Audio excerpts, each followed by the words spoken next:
Assalamualaikum warahmatullahi wabarakatuh. Kami dari kelompok 12 akan mempresentasikan tentang sejarah dan perkembangan Islam di Indonesia. Untuk materi yang pertama akan disampaikan oleh teman kita yang bernama Siti Raudatul Hasanah dengan NIM 1919010 yang akan membahas tentang sejarah masuknya Islam di Indonesia serta metode penyebaran Islam di Indonesia. Untuk materi kedua akan disampaikan oleh teman kita yang bernama Muhammad Nur Faizi dengan NIM 191900041 yang akan membahas tentang kerajaan-kerajaan Islam di Indonesia sebelum masa penjajahan Belanda.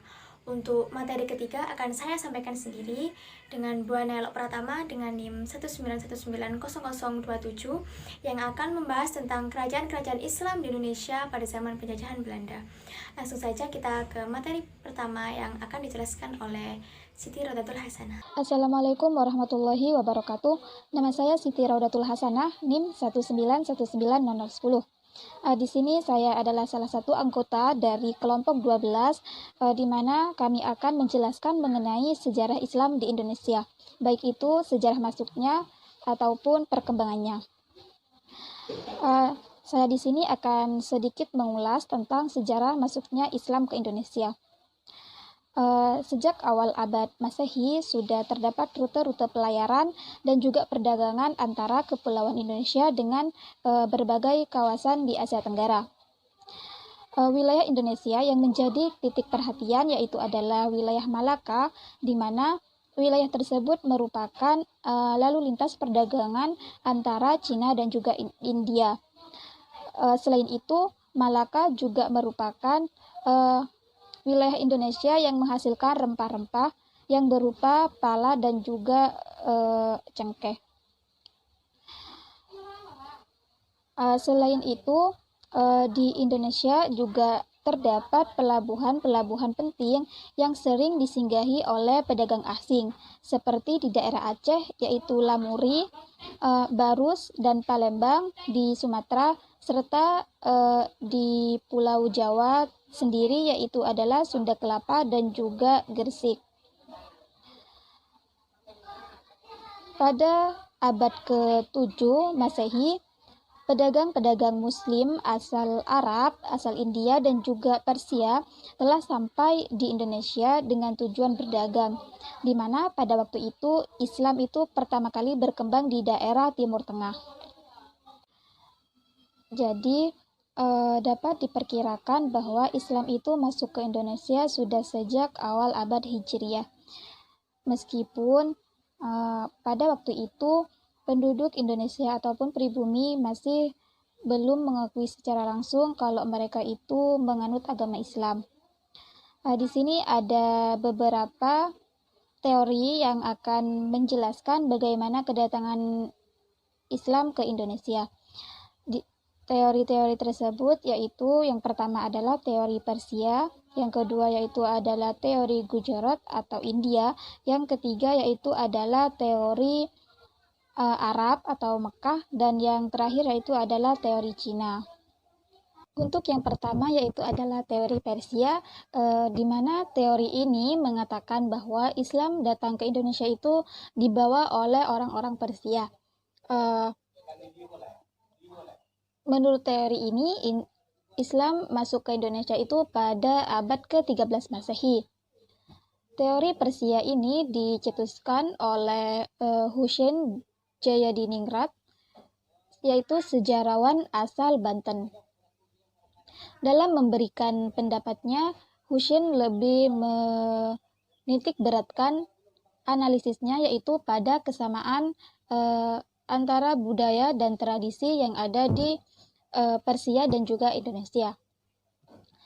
Beberapa kesamaan budaya dan juga tradisi yang ada di masyarakat Islam, Persia, dan juga Indonesia, yaitu yang pertama yaitu adalah dari segi arsitektur, dan juga ada tradisi peringatan 10 Muharram yang dijadikan sebagai hari peringatan wafatnya Hasan dan Husein, yaitu cucu Rasulullah Shallallahu Alaihi Wasallam, di mana di Indonesia juga ada tradisi tersebut, yaitu di bagian Sumatera Barat yang disebut sebagai tradisi tabut, yang berarti keranda. Tradisi tersebut juga diperingati sebagai wafatnya Hasan dan juga Hussein. Selain itu, kesamaan lainnya yaitu adalah adanya ajaran dari Syekh Siti Jenar dari Jawa Tengah dan juga ajaran Sufi Al-Hallaj dari Persia yang dianggap ajaran beliau itu memiliki kesamaan. Untuk kesamaan lainnya yaitu adalah adanya seni kaligrafi pahat pada batu nisan yang dipakai di kuburan orang Islam di Persia dan juga di Indonesia. Selain itu, kesamaan yang lain juga terjadi di antara kebudayaan dan tradisi umat Islam di Persia dan juga di Indonesia, yaitu adalah masyarakat Muslim di Indonesia yaitu menganut mazhab Syafi'i, begitu juga di kebanyakan Muslim di daerah Persia juga menganut mazhab Syafi'i.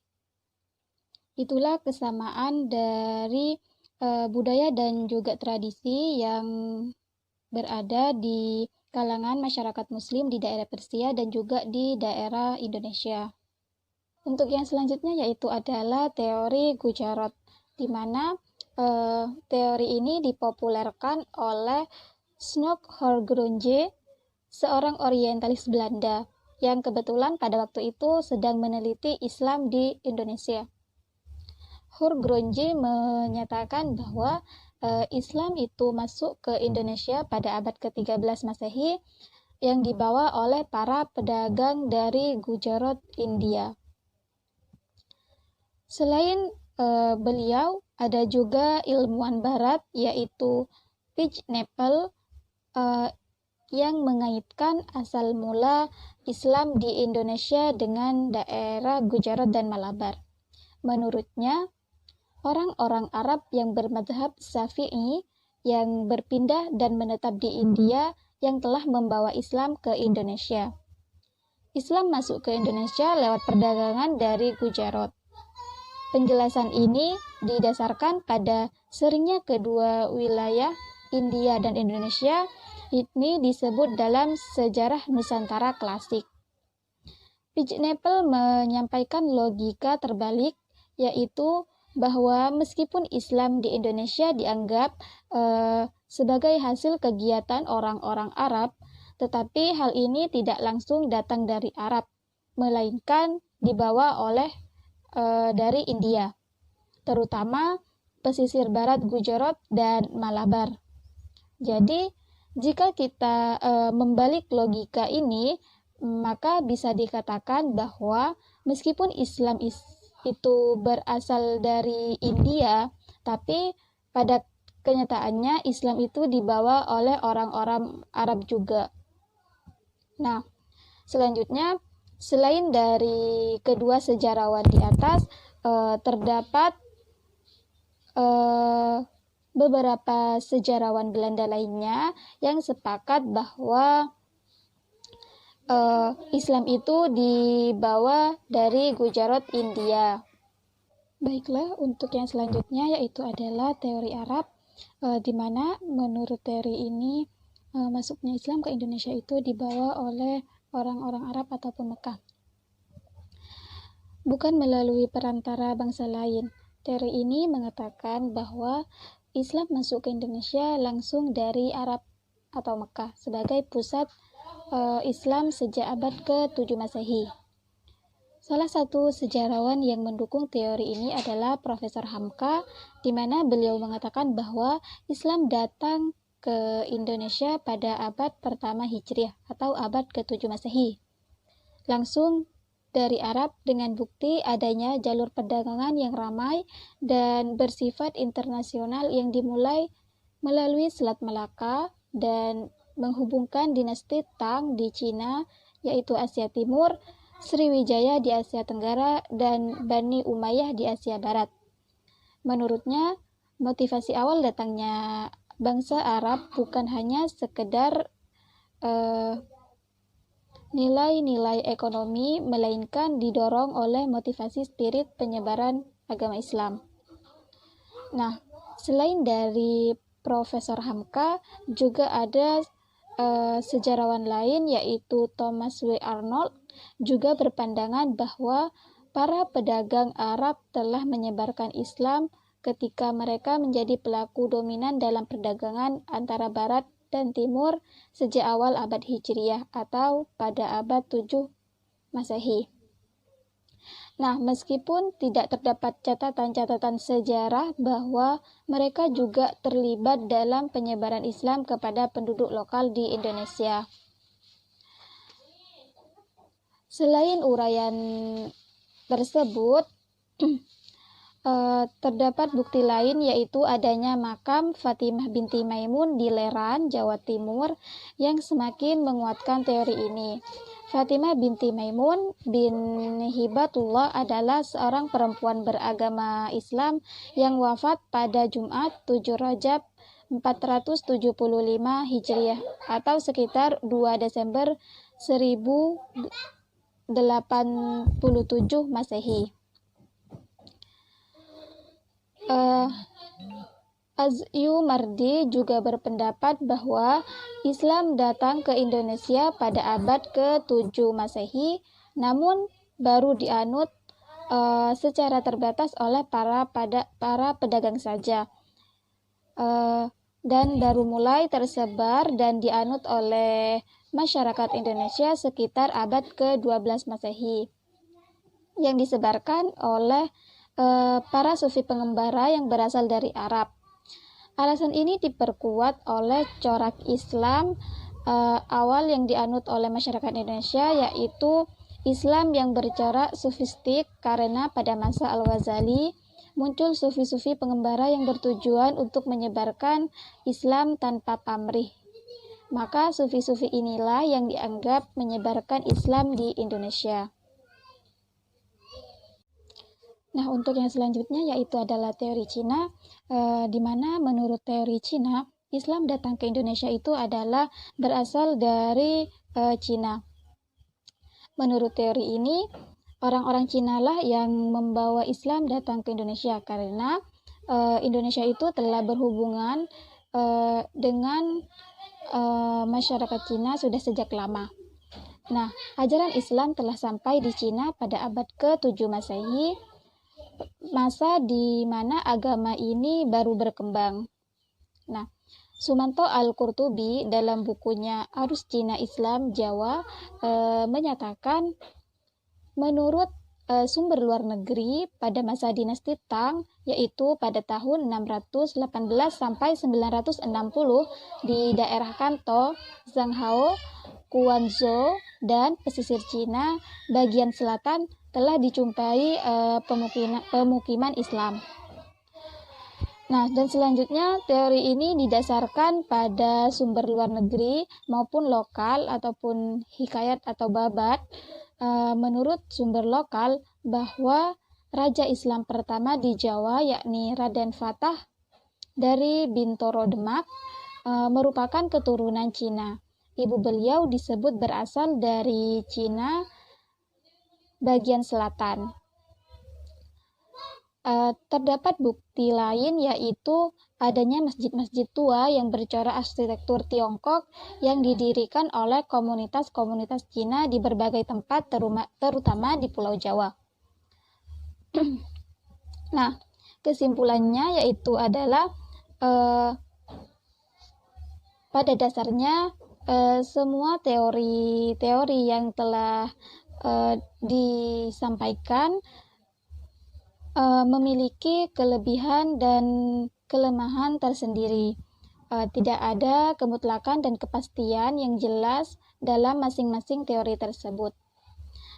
Menurut Az-Zumardi Azra, sesungguhnya itu kedatangan Islam ke Indonesia dalam kekompleksitasan, artinya tidak berasal dari satu tempat saja, peran kelompok tunggal, dan juga tidak dalam waktu yang bersamaan.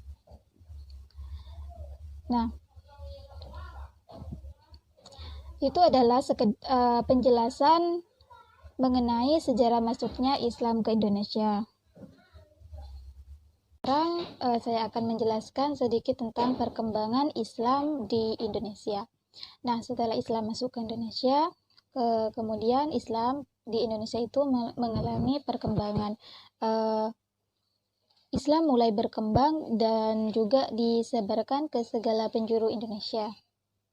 Tentunya dalam penyebaran Islam di sini terdapat berbagai strategi di dalamnya, tetapi tidak ada unsur paksaan. Perkembangan Islam di Indonesia juga ditandai dengan adanya kerajaan-kerajaan Islam yang ada di Indonesia. Untuk yang pertama yaitu strategi ataupun metode penyebaran agama Islam di Indonesia. Di sini ada beberapa metode. Yang pertama yaitu perdagangan, yang kedua yaitu adalah perkawinan, yang ketiga yaitu adalah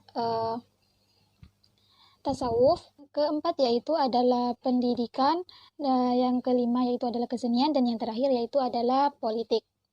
Nah, untuk yang pertama di sini yaitu adalah melalui saluran ataupun pendekatan perdagangan. Nah, perdagangan di sini merupakan media awal dari penyebaran agama Islam. Kesibukan lalu lintas perdagangan pada abad ke-7 hingga ke-16 Masehi membuat para pedagang-pedagang Muslim dari Arab, Persia, Cina, ataupun dari India turut ambil bagian dalam perdagangan antara bagian barat, tenggara, dan juga timur Asia. Para pedagang Muslim banyak yang bermukim di pesisir Jawa yang penduduknya masih kafir. Kemudian mereka mendirikan masjid dan juga kemudian mendatangkan pemuka agama dari luar sehingga para masyarakat sekitar tertarik untuk menganut agama Islam.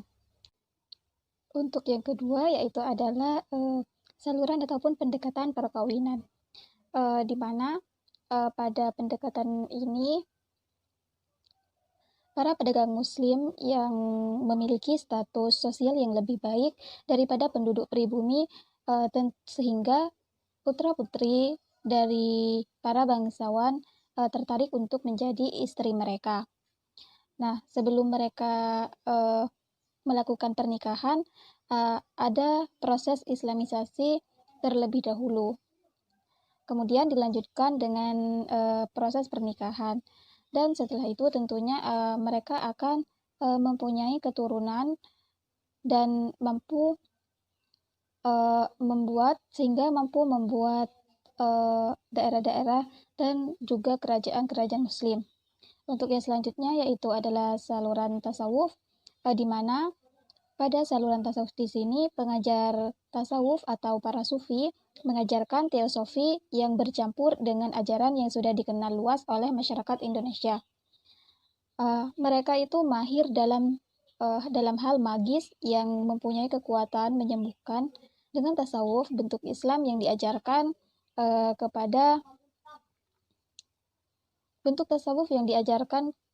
kepada penduduk pribumi mempunyai persamaan dengan alam pikiran mereka yang sebelumnya menganut agama Hindu, sehingga agama mudah dimengerti dan diterima. Di antara ahli tasawuf yang memberikan ajaran yang mengandung persamaan dengan alam pikiran Indonesia pra-Islam adalah Hamzah Fansuri, Syekh Lemah Abang, dan Sunan Panggung di Jawa. Ajaran mistik seperti ini masih berkembang di abad ke-19 dan juga ke abad ke-20 Masehi. Untuk yang selanjutnya yaitu adalah pendidikan, di mana proses islamisasi menggunakan pendekatan pendidikan dilakukan, yaitu dengan adanya pesantren ataupun pondok yang diselenggarakan oleh para guru-guru agama, kiai-kiai, dan juga para ulama. Di pesantren, mereka akan mendapatkan pendidikan keagamaan, dan setelah keluar dari pesantren, mereka pulang ke kampung halaman masing-masing dan kemudian berdakwah dan mengajarkan agama Islam di daerahnya masing-masing. Untuk yang selanjutnya yaitu adalah saluran kesenian. Proses islamisasi melalui saluran kesenian di sini sangat terkenal. Dan kesenian yang sangat terkenal di sini adalah berupa wayang, di mana tokoh-tokoh yang diangkat dalam cerita wayang tersebut yaitu adalah para tokoh pahlawan Islam. Sunan Kalijaga merupakan tokoh yang mahir dalam mementaskan wayang. Beliau tidak pernah meminta upah di setiap pertunjukan wayangnya, tetapi beliau meminta para penonton untuk mengikutinya mengucapkan syahadat. Kesenian lain yang juga dijadikan sebagai alat ataupun media islamisasi yaitu sastra yang berupa hikayat ataupun babat, ada juga seni bangunan, dan juga ada seni ukir. Baiklah, untuk yang terakhir yaitu adalah saluran politik, di mana pada waktu itu di Maluku dan juga di Sulawesi Selatan, kebanyakan rakyat di sana itu memeluk Islam setelah raja-raja mereka memeluk Islam duluan. Jadi pengaruh politik raja sangat membantu dalam tersebarnya agama Islam di daerah tersebut. Di samping itu, baik di daerah Sumatera, Jawa ataupun Indonesia bagian timur lainnya, demi kepentingan politik kerajaan Islam memerangi kerajaan-kerajaan non-Muslim, sehingga kemenangan Islam secara politis banyak menarik penduduk kerajaan non-Muslim untuk memeluk Islam. Baiklah, itulah sedikit ulasan mengenai sejarah Islam di Indonesia dan juga strategi ataupun pendekatan dalam penyebaran agama Islam di Indonesia. Nah, untuk materi yang selanjutnya yaitu kerajaan-kerajaan Islam di Indonesia yang akan disampaikan oleh rekan saya. Assalamualaikum warahmatullahi wabarakatuh. Nama saya Muhammad Nur Faizi, NIM 1919041. Di sini saya akan menjelaskan sedikit tentang kerajaan-kerajaan Islam sebelum penjajahan Belanda. Nah, yang pertama, kerajaan-kerajaan Islam yang berada di Sumatera, yaitu yang pertama adalah Kerajaan Samudra Pasai. Kerajaan ini terletak di Aceh dan merupakan kerajaan Islam pertama di Indonesia. Kerajaan ini didirikan oleh Maurah Silu pada tahun 1267 Masehi. Bukti-bukti arkeologis keberadaan kerajaan ini adalah ditemukannya makam raja-raja Pasai di kampung Geudong, yaitu yang berada di Aceh Utara. Nah, makam ini terletak di dekat reruntuhan bangunan pusat kerajaan Samudra di desa Beuringan, yaitu tepatnya di Kecamatan Samudra, sekitar 17 km sebelah timur Lok Sumawe. Nah, di antara makam raja-raja tersebut terdapat nama Sultan Malik Al-Saleh, yaitu Raja Pasai pertama. Malik Al-Saleh adalah nama baru Maurah Silu setelah ia masuk Islam dan merupakan Sultan Islam pertama di Indonesia, yang berkuasa kurang lebih sekitaran 29 tahun, yaitu pada tahun 1297 sampai 1326 Masehi. Kerajaan Samudra Pasai ini merupakan gabungan dari kerajaan Pasai dan Peurlak dengan raja pertama Malik Al-Saleh, dan yang kedua adalah Aceh Darussalam. Kerajaan Aceh Darussalam ini menjadi kerajaan Islam kedua di Aceh. Kerajaan ini didirikan oleh Sultan Ali Mogoshad Shah di Banda Aceh pada tahun 1496. Kerajaan Aceh Darussalam ini dikenal perlawanan terhadap imperialisme Eropa. Kerajaan ini juga terkenal menjadi penghasil lada terbesar di masa kejayaannya dulu. Dan selanjutnya saya akan menjelaskan tentang sedikit kerajaan-kerajaan Islam yang berada di Pulau Jawa. Yang pertama yaitu Kerajaan Demak. Kerajaan Islam juga muncul di tanah Jawa, yaitu Kerajaan Demak. Nah, kerajaan ini didirikan pada tahun 1478 oleh Raden Fatah. Selain Raden Fatah, kerajaan Demak juga pernah dipimpin oleh 4 raja lainnya, yaitu Pati Unus, Sultan Trenggono, Sunan Prawata, dan Arya Penangsang. Kerajaan ini disebut membawa pengaruh besar atas peradaban Islam di Jawa. Nah, yang kedua, Kerajaan Pajang. Kerajaan Pajang ini adalah kerajaan penerus dari Kerajaan Demak. Nah, kerajaan ini didirikan di Kelurahan Pajang, Kota Surakarta pada tahun 1568 oleh Jaka Tingkir. Nah, sayangnya itu Kerajaan Pajang ini hanya berkuasa dalam waktu cukup singkat, yaitu pada tahun 1548 sampai 186. Kemudian kerajaan selanjutnya yaitu Kerajaan Mataram. Kerajaan Mataram ini tepatnya berada di Yogyakarta. Berdiri kerajaan Islam ini pada tahun 1582 di Kota Gede. Ada 6 raja yang pernah memimpin di kerajaan Mataram ini, yaitu yang pertama Raden Mas Rangsang atau Sultan Agung, yang berhasil membawa kerajaan Mataram di puncak kejayaan. Yang kelima selanjutnya lupa siapa ya. Yang nomor 4 Kerajaan Cirebon. Nah, Kerajaan Cirebon ini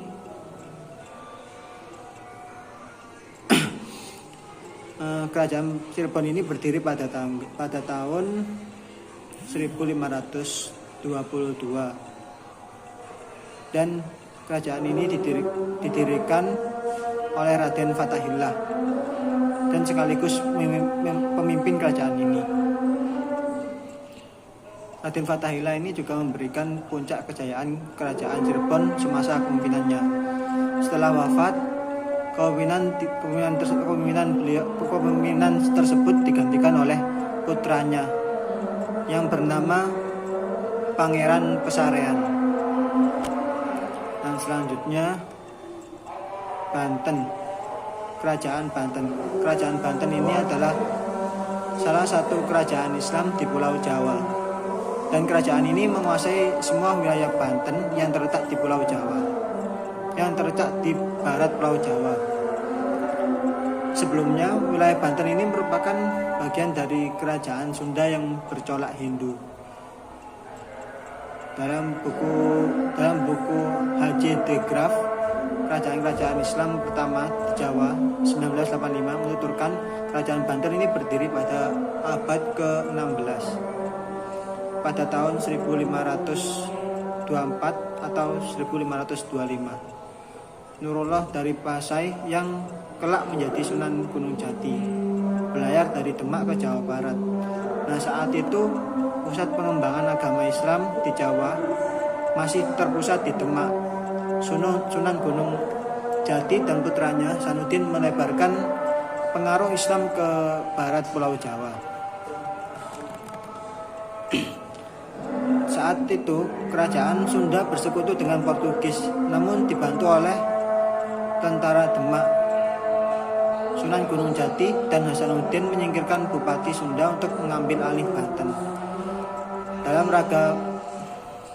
Dalam ragam pusaka budaya Banten 2007, Sunan Gunung Jati dianggap sebagai pendiri kerajaan Banten, namun ia tak mengangkat dirinya sebagai raja. Ia tak mengangkat dirinya sebagai Raja Gunung Jati, memilih menjadi Sultan Cirebon.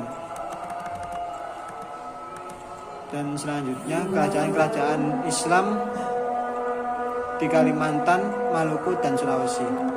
Yang pertama, kerajaan Islam yang berada di Kalimantan, yaitu Kerajaan Banjar. Nah, Kerajaan Banjar ini kerajaan Islam pertama di tanah Kalimantan yang diketahui didirikan oleh Raden Samudra pada tahun 1520. Kerajaan tersebut bernama Kerajaan Banjar. Setelah wafat, tahta Raden Samudra itu digantikan oleh Sultan Rahmatullah gitu. Dan selanjutnya Kerajaan Kutai. Kerajaan Kutai ini adalah kerajaan Hindu tertua di Indonesia yang didirikan pada abad ke-5 setelah Masehi. Kerajaan ini terletak di dekat Sungai Mahakam, yaitu tepatnya di Kalimantan Timur. Nama Kutai sendiri ini diberikan oleh para ahli mengambil dari nama tempat ditemukannya prasasti yang menunjukkan eksistensi kerajaan tersebut. Berdasarkan catatan sejarah yang tertulis dalam prasasti Yupa, diyakini bahwa kerajaan Kutai ini mengalami puncak kejayaan saat pemerintahan Mula Warman. Mula Warman sendiri meneruskan anak dari Asawarman dan cucu kandungnya.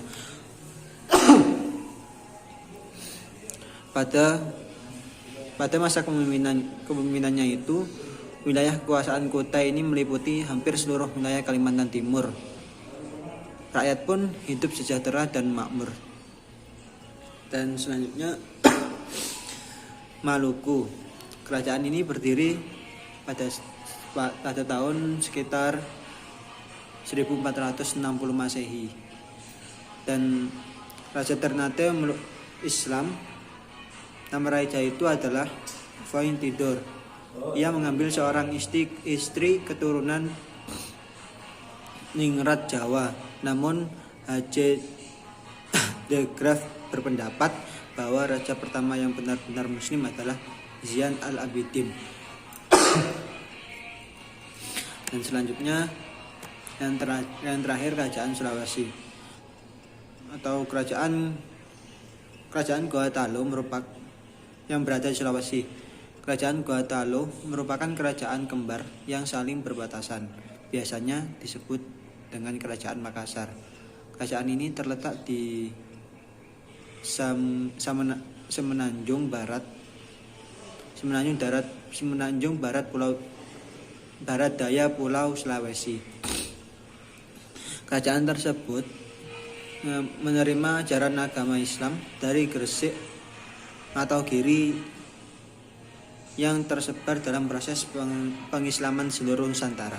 Kemudian kerajaan kembar Gorontalo itu menyampaikan pesan Islam kepada kerajaan-kerajaan lain seperti Luwu yang lebih tua, Wojo, Sopeng, dan Bone.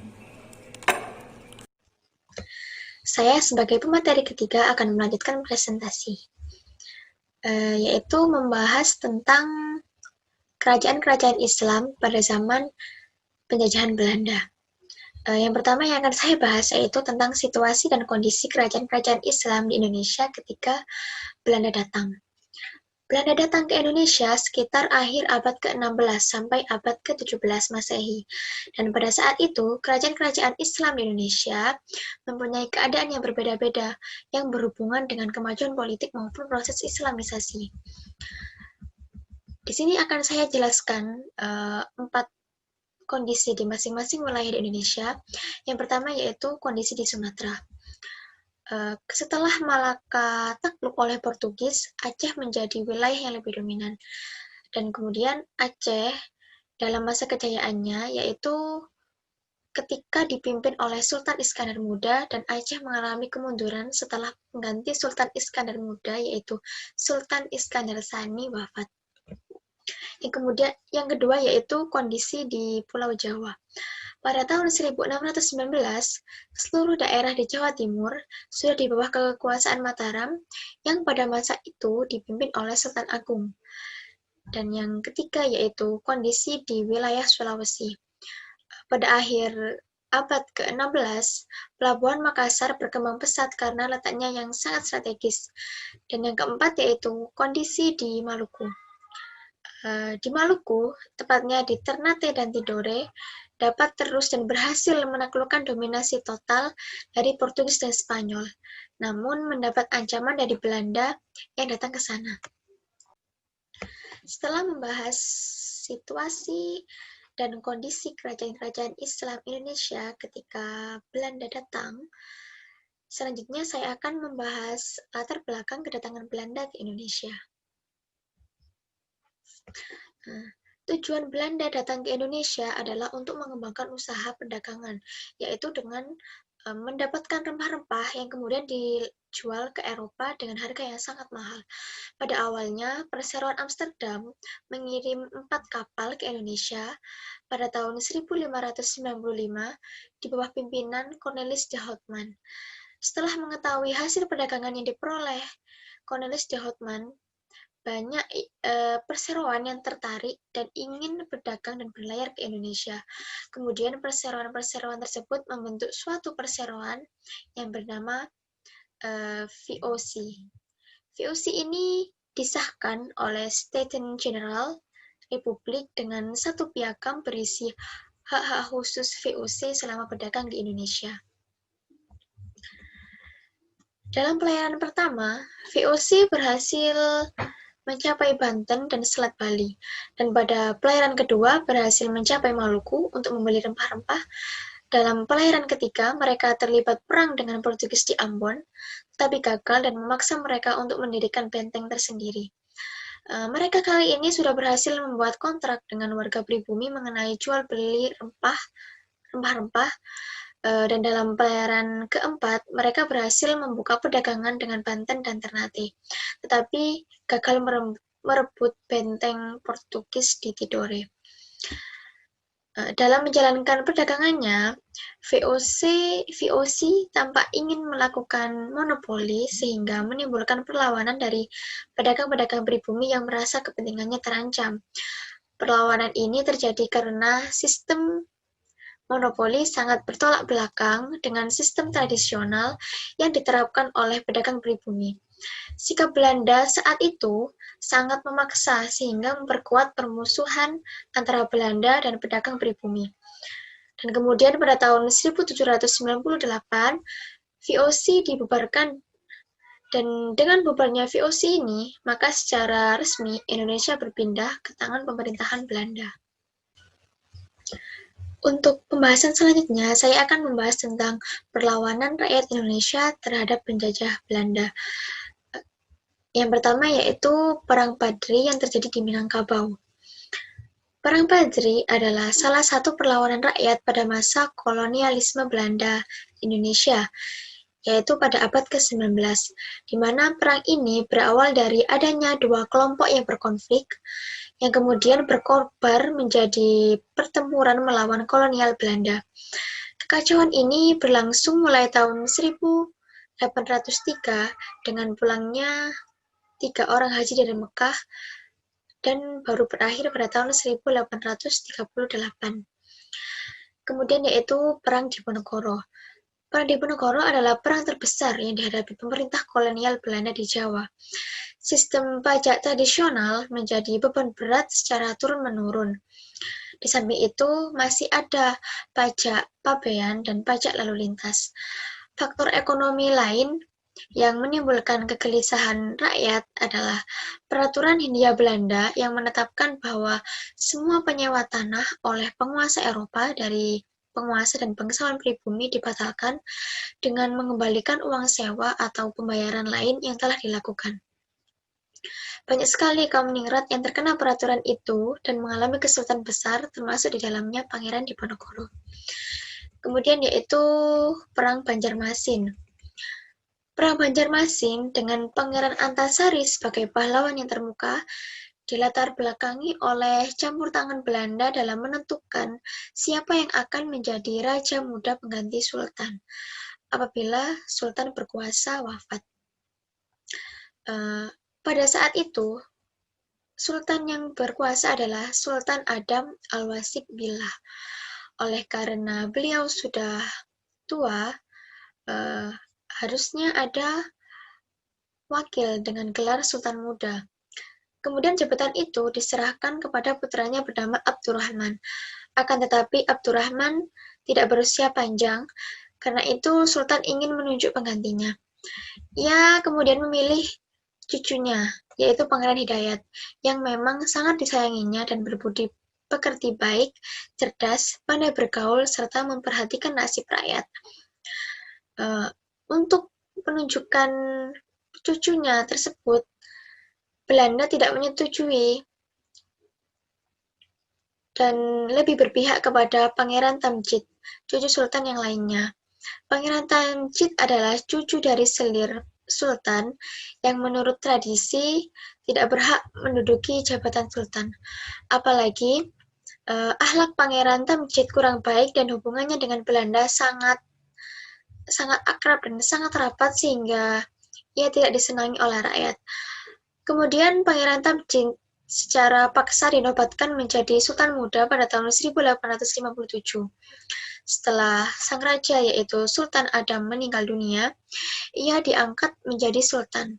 Pengangkatan Pangeran Tamjid ini menjadi sultan menimbulkan kekecewaan di kalangan rakyat dan para pembesar lainnya. Akibatnya timbul kericuhan di dalam wilayah kerajaan Banjarmasin, dan ini menjadi awal mula terjadinya Perang Banjarmasin. Kemudian yang terakhir yaitu Perang Aceh.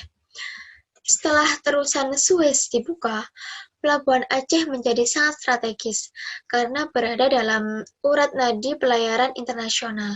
Sementara itu, imperialisme dan kapitalisme memuncak dan negara-negara barat berlomba-lomba mencari daerah jajahan yang baru. Kondisi ini mendesak Inggris dan Belanda untuk mengadakan perundingan. Berdasarkan Traktat Sumatera 2 November 1871,